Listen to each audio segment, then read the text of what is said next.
What's up, everybody? Welcome to Heresy Financial. My name is Joe Brown. Question for you. Have you ever wondered why every time you see a Sam's Club, you also see a Costco right across the street or right next to it? Or have you ever wondered why there's always a Home Depot right next to a Lowe's, or a Target right next to a Walmart, or maybe a UPS next to a FedEx? This throws most people off because you'd think that you're giving up half of your potential business if you put your location right next to a competitor's location. If you were to put your location in a more strategic spot, then you might attract more business that would otherwise go to your competitor. It turns out that game theory actually explains why this happens, why competitors are usually located right next to each other, even though it's counterintuitive. And it also shows that no matter how dictatorial, socialist, communist, totalitarian, and harsh conditions get in certain countries, especially in the West, there will always be somewhere to escape to. Ready? Let's dive in. All right, so how does game theory, which is something that is usually applied to politics and especially like war, how does that explain why companies usually choose to have their locations in areas that are directly next to their competitors? Well, I'm going to use an illustration, and full disclosure, I didn't come up with this example. I saw it on an illustrated YouTube video years ago, and I can't for the life of me remember what the name of the video was or who produced it, so I completely apologize. And if any of you out there know what video I'm talking about, lemonade stands on a beach, please link it in the comments section. I'd greatly appreciate that. But game theory explains why this happens, and here's the example that shows you why. Let's say you want to set up a taco truck, and you've got great tacos, you've got a good truck, and so you're looking. There's no competition, and so you look at the best possible location. And let's just say, for the example, it's right in the center of the city, right in downtown. You start raking in the money, and it's just fantastically profitable. There was nothing like this before, let's say, and so that starts to attract attention. And somebody who comes and buys some tacos realizes how much money you're making, and they're saying, hey, I could do this exact same thing. So next day you pull up in your taco truck, you set up, and you realize right in your old spot, there is a new taco truck. You now have competition. And so, yeah, that pisses you off because they're taking your idea. Nothing you can do about it. You're going to, park right next to them, and you're going to try and compete with them. Well, after this day of competing for customers, let's say at the end of the day, you guys get together and you say, hey, look, this isn't really the best situation, because if there's going to be two of us selling tacos anyway, we might as well split up so we don't have to be right next to each other. And it's best for consumers because they'll have to travel a shorter distance in order to get to tacos. So let's say if the city is this big and you were both right in the middle, let's just use a linear example here. You guys were both in the middle. You guys split the distance to the ends. That way you both capture 100% of the demographics, 100% of the customer base that comes from outside the city on your side, and then everybody who's in the middle inside the city, you're going to split the business of those people, and so you both get the same amount of business. You both, let's say, if you have equal products, you're going to get 50% of the business, but it's actually best for the customers because every customer now, especially the ones on the outside, have to travel half the distance that they had to before. So you guys agree to this. The next day you move to those locations, and it's fantastic. But you notice the next day when you drive up with your taco truck, he's not in the agreed upon position anymore. He's moved a little bit closer towards the center. And now he's getting 100% of the business that comes from outside of the city on his side of the city, but he's also taking more than 50% of the business that comes from directly the middle of the city. So now he's taking some of your business. In response, you move a little bit closer than he was to the middle. Then the next day he moves a little bit closer until you guys repeat this process over and over until you're right back where you guys started, both back to back in the very center of the city. You see, even though it's actually worse for customers because more customers have to travel longer distances and you actually might lose out on some business because of that, it's actually the best position to prevent competition from taking over customers based on demographics alone, because that's the only way to prevent a competitor from taking a geographic advantage over you. If you try and both play fair, there's always the chance or always the risk that the competitor will cheat. The only way to prevent any cheating and prevent the competitor from being able to do that is that both of you are exactly in the middle, right next to each other. This means that you guys reach a point of equilibrium where neither business can take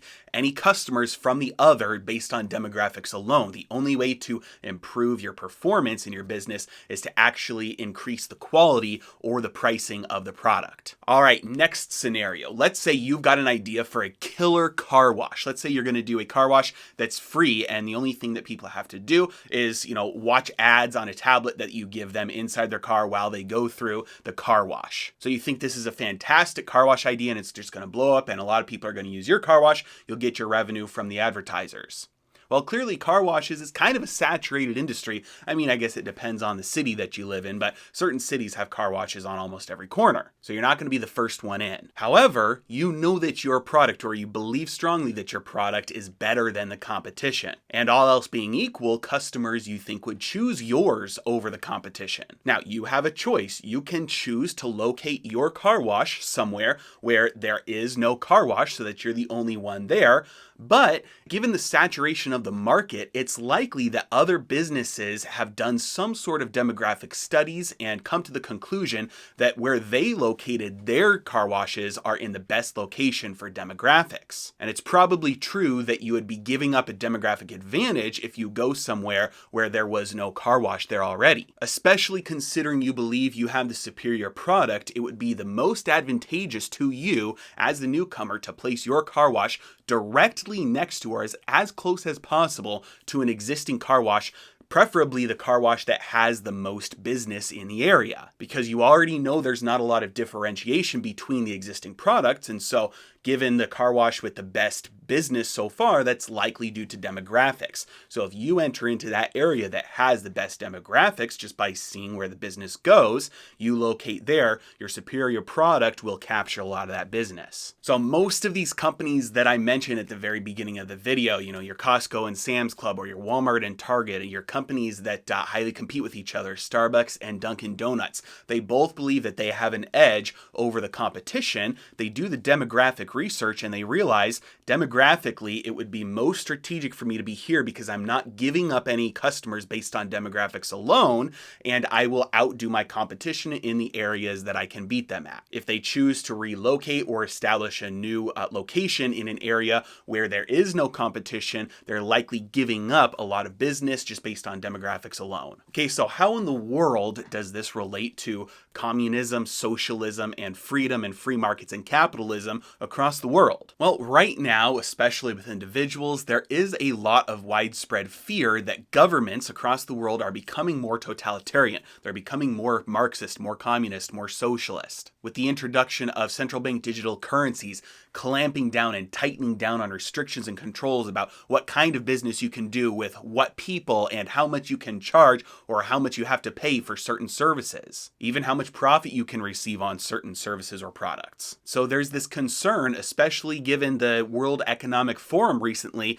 came out and basically said, you will own nothing and you will be happy. Kind of like revealing this global plan to try and dominate control over all resources, the ultimate Marxist global ideal. So understandably, there's a lot of fear that what if this happens? How do you preserve your wealth? How do you find freedom? How do you stay and basically just be left alone to do as you please? What if there's nowhere left in the world where voluntary association is allowed? And this is especially true in the West. When you look at trends, there are places in the East that have historically been more communist and more tightened down, but over the last couple of decades, they've been releasing control and they've been freeing things up. And when you look at places in the West, it's the exact opposite. It's a move away from freedom, away from rewarding hard work, away from rewarding good ideas, taking large risks, punishing the people who produce value for society. And it's a move towards limiting, restricting, punishing value creation, punishing production, punishing hard work and risk-taking, and really removing incentives from the system for people to create the value and the stuff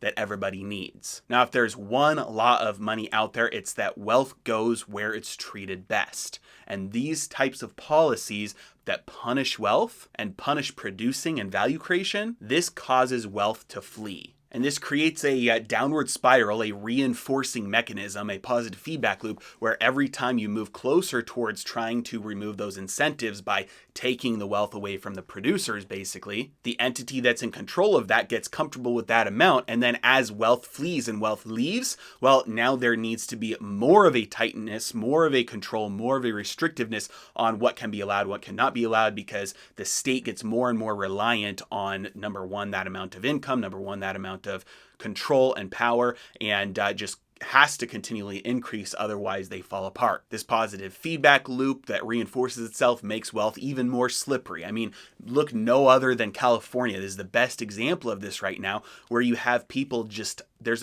an exodus of wealth from California right now, reinstituting a wealth tax now as a way to punish those who have left, retroactive wealth taxes. They're trying to do all sorts of things that punish the people who were there to create the value and be productive in the first place. Now, as these places lock down and become more Marxist, basically, that increases the incentive for other places to do the opposite, because there's already an incentive for the capital and the wealth to flee those places. So there's money looking for a home. And in general, wealth flows downhill. It goes to where it's treated best. It goes towards the path of least resistance. And so if you're a country or even a state inside of a country that is treating wealth better, the capital is going to flow there. And there's more and more and more of an incentive to become the best alternative possible, even as these other places are becoming a worse option. So if as a country you decide to lower your taxes and to make it easier to do business and make it easier to, come and go as you please, that is going to make that place even more attractive to the wealth that already wants to leave the places that are doing the opposite. So like I said earlier, World Economic Forum said you will own nothing, you will be happy. Places like China are pioneering the central bank digital currencies that give the state, give governments the power to control every single transaction, to stop transactions in their tracks, move them back, to stop transactions from ever taking place. They'll control what you can buy. They'll control what you have to pay or what you can charge for products and services. They can tax or credit certain things economically in real time. They can put expiration dates on dollars to cause inflation in certain areas, or the opposite, deflation in certain areas. There's all sorts of power and control that can come in that all of these places are thinking this would be ideal. And again, if even one place in the world maintains freedom, it turns into a winner-take-all game. They get all the wealth. Everything flees there. It's simple game theory. All the Bitcoin, all the gold, all the silver, all the human capital, all the hard workers, all the risk takers, all the ingenuity, it all ends up where it's going to be treated best. Now, throughout history, the geographic location that this has been truest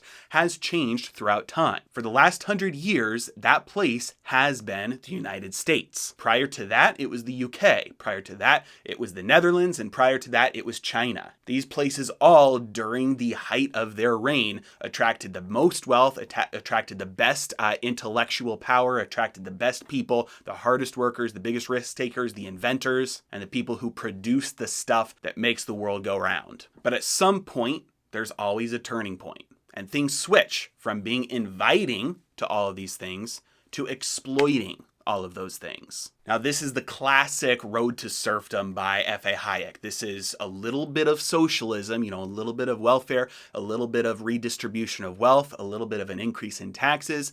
It requires a little bit of a move towards totalitarianism. You cannot redistribute wealth or take and, basically reallocate resources without exerting more control over the system. And every time you do that, there are unforeseen consequences, there are negative effects, there are ripple effects down the road that require later on a little bit more socialism, which in turn requires a little bit more totalitarianism in order to effectively deploy that additional socialism. Again, a positive feedback loop, a self-reinforcing cycle where socialism tends towards totalitarianism. Exploitation of resources and wealth and people can continue for a long time, but eventually it collapses in on itself. Now, I don't know where the next global superpower will be, and I'm not even saying that it takes a global superpower to have, a country with high freedoms. In fact, many of the countries in the world that have far more economic freedoms than many of the countries in the West, especially the US, they're nowhere near being global superpowers. They're just countries that like to treat people and wealth with freedom and respect and say, voluntary association, you can do what you want.